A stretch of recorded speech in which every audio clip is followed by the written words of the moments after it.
down, will never come down. When the sun comes up, we'll be feeling how we do right now. My heart's on fire, coming down to the wire. While the world sleeps, we'll keep burning brighter and brighter. Farming is not an occupation that generally enjoys too many free perks, but last night's thunderstorm was awash with atmospheric liquid nitrogen that did not cost a penny.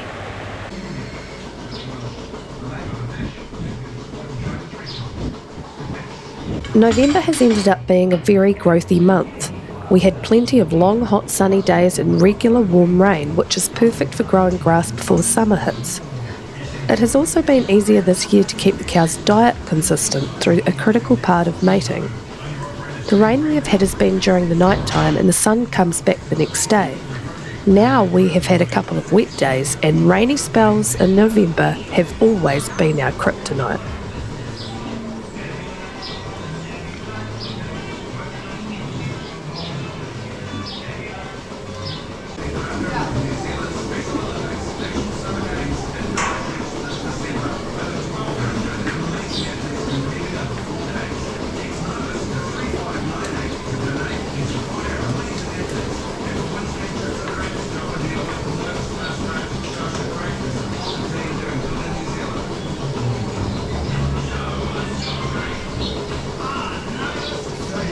In different periods of my farming career, I've experienced extraordinary mastitis problems.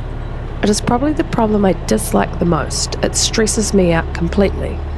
The biggest problem was in my first year farming, and that was caused by extremely wet winter environmental conditions and milking machine mechanics. The second worst mastitis I encountered ended up being caused by molasses and in-shed feeding grain in the spring. Then in the autumn we added maize silage and whammy, we were back in the trouble zone with mastitis case after case after case. These days we avoid these things like the plague. The only other time we tend to get mastitis flare-ups is if we get milk urea spikes. This tends to happen when we have explosive growth and limited sun. Exactly the conditions we have at the moment.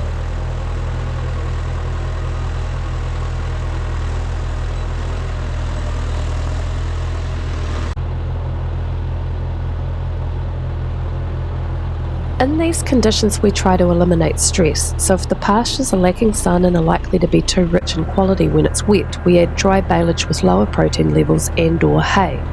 Today I couldn't make my mind up which was best, so just added both. I also decided to put them in slightly longer grass that had a bit more stem than I would offer on a sunny day. This paddock was actually done for silage 25 days ago. I'm not sure how much all of this helps, but if nothing else it makes us feel better that the cow's conditions are catered for.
Gonna do it.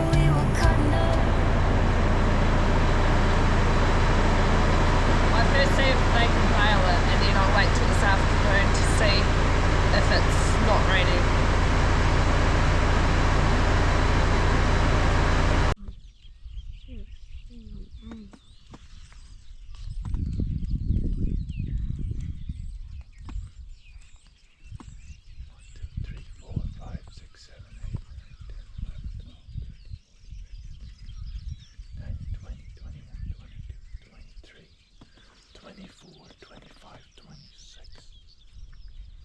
All here.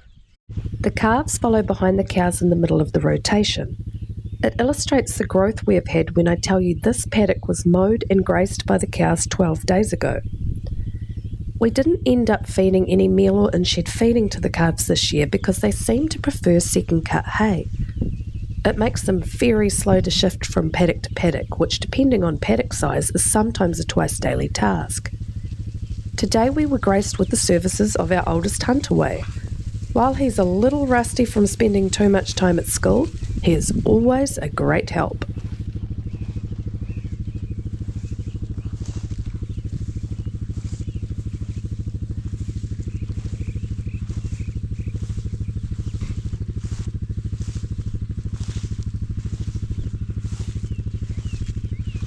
So they have to go in that paddock.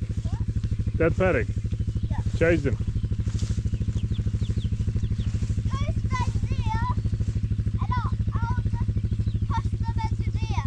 You just push them in that paddock. Yeah, that's good.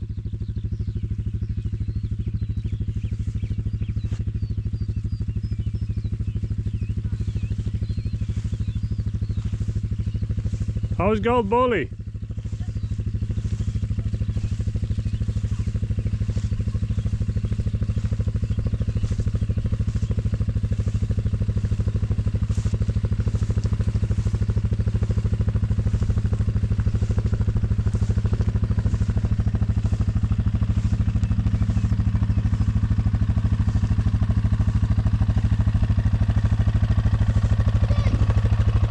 Hold on. So now we have to go.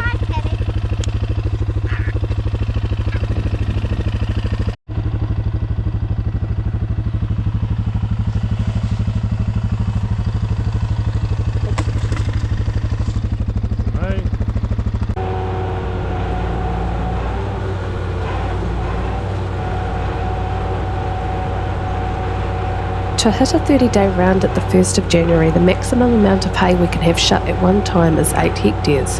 That's already been shut, and even though we did more silage last week, there was another 6 hectares that I didn't want turning into hay. The forecast was dicey for the next week or so, so we bit the bullet and started mowing again.